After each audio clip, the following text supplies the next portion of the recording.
좌측 두 번째 차로로 주행하세요. 잠시 후 사고다발 지역입니다. 얘네들이 그냥 걷는 게 아니라 눈이 쌓이고 그 눈이 밑에 눌리잖아요. 그 눈이 무거우니까 밑에 있는 눈이 압력을 받아서 얼음이 돼요. 소속성 하는 거죠. 점점 얼음층이 만들어지는 게 눌려서 하기 때문에 그럼 이제 극지방 이렇게 해서 약 300m 앞 가장교 오거리에서 변동 오거리 방면 왼쪽 11시 방향입니다. 좌측 두 번째 차로로 주행하세요.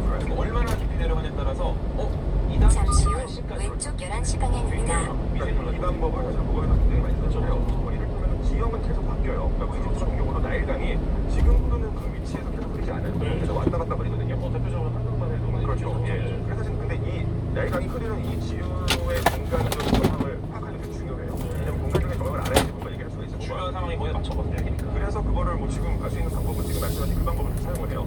그러니까 몇 년대까지는 여기가 물이었어. 그 다음에는 여기까지 물이었어. 이렇게 해가지고 그래서 이제 요즘에는 데이터가 있죠. 아, 몇 년도에는 나일강이 이렇게 흘렀어. 몇 년도에는 이렇게 흘렀어. 그런 데이터들이. 와, 근데 이제 흙으로 하는 건 너무 나. 왜냐면은 극지방은 어쨌거나 이거 보존이 굉장히 잘 돼요. 그렇죠. 운동 안 돼. 근데 이제 흙이라는 것도 굉장히 많은 변화를 근데 그게 왜냐면 그 흙 속에 그 화분이 들어있어요. 식물의 뭐 이런 꽃가루라던가 얘네가 남겼구나. 그런 게 남겨있어요. 근데 그 식물이 어디에 있는지 우리가 파악을 하면 그 뭐냐면 식물들은 특정 공간에서만 자라잖아요. 환경 정해져 있으니까. 그렇기 때문에 그 환경적인 정황을 추정할 수 있죠. 좋습니다. 아니 혹시 재료님을 위한 질문이 있는데 피라미드에도 좀 숨겨진 과학 같은 게 있지 않을까요? 근데 사실은 그 시대에는 굉장히 정교한 어떤 수학적인 걸 바탕으로 만들었다고 알려져 있어요. 그리고 그것뿐만 아니라 천문학적인 지식까지 들어가고 그래서 의미를 부여하는 거죠.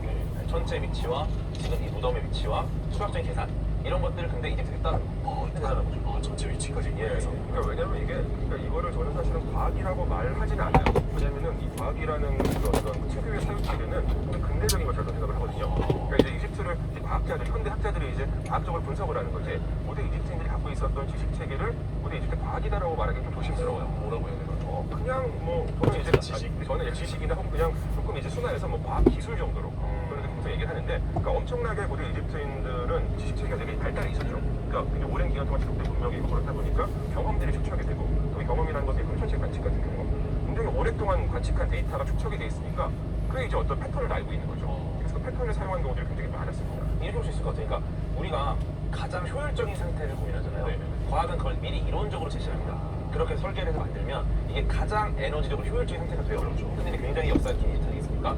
시행착오를 겪으면서 계속해서 효율적인 방법을 찾다가 결론이 딱 난 게 지금 우리가 봤을 때는 와, 어떻게 저게 맞췄지? 시행착오를 공부를 한 겁니다. 네. 아, 진짜 힘들었네요. 그렇죠. 해보니까 이렇게 무너지네? 안 되겠다. 다음 안내까지 계속 직진입니다. 그러니까 야, 얘네는 어떻게 됐지? 근데 이게 이 부분에 사실은 이집트 운명에 대해서 크게 생각하는 것이냐면 이게 그러니까 경험적으로 쌓여진 지식 체계잖아요. 근데 이게 어느 시점이 되면은 상당한 양이 돼요. 그 얘기는 뭐냐면 이 사회 내에서 그 지식이 전승되는 시스템이 있었다는 얘기예요. 구체적으로 어떤 기록인지 알아서 어떤 뭐 체계인지는 지금 뭐 확보된 자료는 매우 적지만 그러니까 계속해서 어떤 뭐 교육기관이라든가 연구기관이 분명히 있었다라고 우리가 이제 가정할 수 있는 거죠. 도서관도 그렇죠. 굉장히 거대하고 이게 저는 되게 부러운 게 사실 우리나라도 이제 과학 기술이 굉장히 많이 발달했었어요. 네. 그리고 굉장히 훌륭한 분들도 많이 계시고 뭐 예를 들어 우리 제일 유명한 게 장명지, 두 번째 또 유명한 게 그렇죠. 진짜 최고사. 이 정도도 대단한 건데 이순 씨? 근데 그 이순신 장군 사나이는 되게 많은 또 그렇죠. 조사들이 오합시다 지금 설계를. 근데 이것들이 어떤 이론적인 백그라운드로 기록하면 되지 않고 이제 이렇게 하면 된다라는 게 그냥 지나가 버리니까 사실 이게 서양에서는 그래도 훨씬 뒤에 시작했는데 서양은 이거를 좀 이론적으로 정리해요. 체계를 만들고 법칙을 만들고 수학적으로 정리를 해요. 그러니까 이게 남아서 우리가 어떤 맥스웰 방정식을 기반으로 이걸 만들고 약 600m 앞 신호 위반 및 시속 30km 단속 구간입니다. 30km 좌선 신호 단속에 주의하십시오.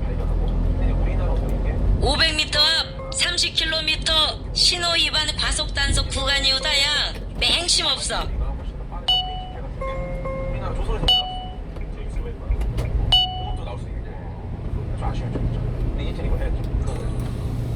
너무 유치한 질문일 수 있지만 이런 것도 궁금해요. 아니 피라미드의 그 돌덩어리 하나가 어마어마하게 크잖아요. 그렇죠. 그때 당시 어떤 기술로 그렇게 가는 거예요? 사실 그러니까 이집트 그 피라미드 주로 사용되는 석회암 같은 경우는 꽤 그래도 쉽게 잘려요. 아, 그래요? 여러 가지 게다가 이제 고대 이집트에서 그 고대 이집트 문명은 기본적으로 청동기 문명이에요. 네. 금속이 없었던 건 아니에요. 물론 이 피라미드가 지어지던 시대는 기원이 2,500년 정도이기 때문에 여기는 이 시대 때는 청동도 잘 없고요. 대부분 이제 그냥 동기를 쓰죠. 뿌리를 사용하니까. 그러니까 뭐 열심히 잘라야 되지만 암석조 좀 무는 편 아닙니까? 그래도? 석회암 그렇죠. 예, 근데 이제 문제는 석회암 말고 파강암은 사실 되게 어려워요. 그러니까. 어려워요. 근데 되게 정교하게 잘려져 있는 그 유물들이 굉장히 많이 나오거든요. 근데 이것도 열심히. 이제 나중에 학자들이 여러 가지 가설을 가지고 실험을 해봤어요. 그랬더니 어떻게 만드는지 알겠네 라는 판단이 내려져요. 저게 구리 칼날을 사용을 해도 그 연마제를 잘 쓰면 되는데 약간 뭐 석영 같은 어떤 그 모래에서 추출할 수 있는 연마제를 거기다가 넣고 거기다가 이제 기름을 좀 넣어요. 그러고서 섭질을 하면은 훨씬 더 잘 된다. 잘 되게 효율적으로 할 수 있다. 그걸 이제 발견해. 그리고 이제 이거를 그냥 되네 이 정도가 아니라 이제 과학자들도 열심히 그 연구를 해요. 그러니까 남겨져 있는 유물을 이제 형용으로 관찰을 해서 미세훈을 다 확인을 하고 실제로 또 실험을 해서 관찰하는 거예요. 미세훈이 비슷하게 패턴이 나와요. 그러면 이럴 수 있겠다라고 이제 판단하는 거예요. 사실 지금 뭐 여기 CSI 과학수사대 아시죠? 네. 과학수사할 때 많이 쓰는 방식이죠. 근데 사실 근데 이게 저는 항상 얘기하는 건데 CSI 하시는 분들하고 과학자들이 하는 일하고 똑같아요. 맞아요. 완전히 똑같아요. 왜냐면 예를 들어서 그 총탄의 흔적들 있잖아요. 화약이 어느 쪽으로 나왔고 얘가 어떻게 튀었고 이 흔적들을 보고서 처음 총알이 어디서 발사됐는지 이런 걸 알아내는 거죠. 깨진 것조차도 다 붙여서. 그러니까 이 고고학이라는 학문은 정리를 해보면 어떤 물리적인 그 흔적을 가지고 사람의 사유나 사람의 욕망이나 사람의 실천을 해박하는 그런 학문이거든요. 근데 이게 동작처럼 똑같아요. 가면은 물적인 흔적이 남겨져 있죠. 그 흔적들을 토대로 여기서 어떤 범죄 행각이 벌어졌을지 추정을 하는 거잖아요. 고고학자는 똑같은 일을 합니다. 실제로 그 위치에 쏘면은 똑같이 남는 거예요. 그럼 이거는 확실히 정확하게 답이 나오는 거죠. 결과를 보고 원인을 유추해보니까 이 원인이 실제로 보여져서 결과가 나오면 그것도 거꾸로 간다.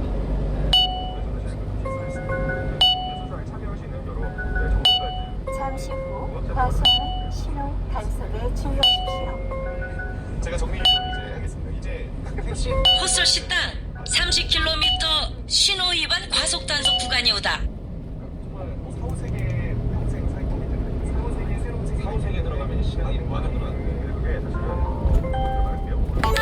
간단하게 이야기를 하면 피라미드가 두 종류가 있어요. 대단시 피라미드가 있고 일반 사람처럼 된 피라미드가 있는데 이 두 형태의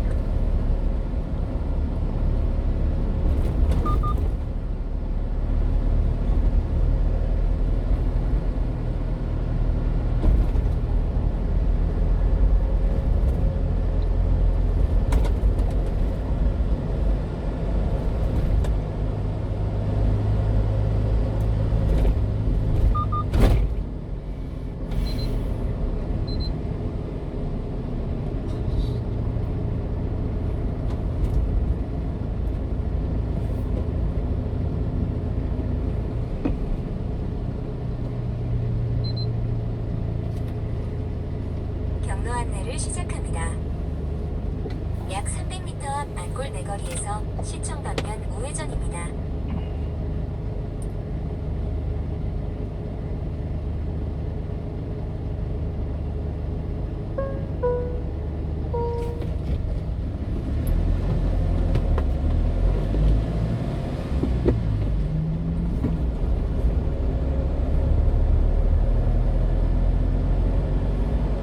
잠시 후 우회전입니다. 잠시 후 과속 방지턱이 있습니다.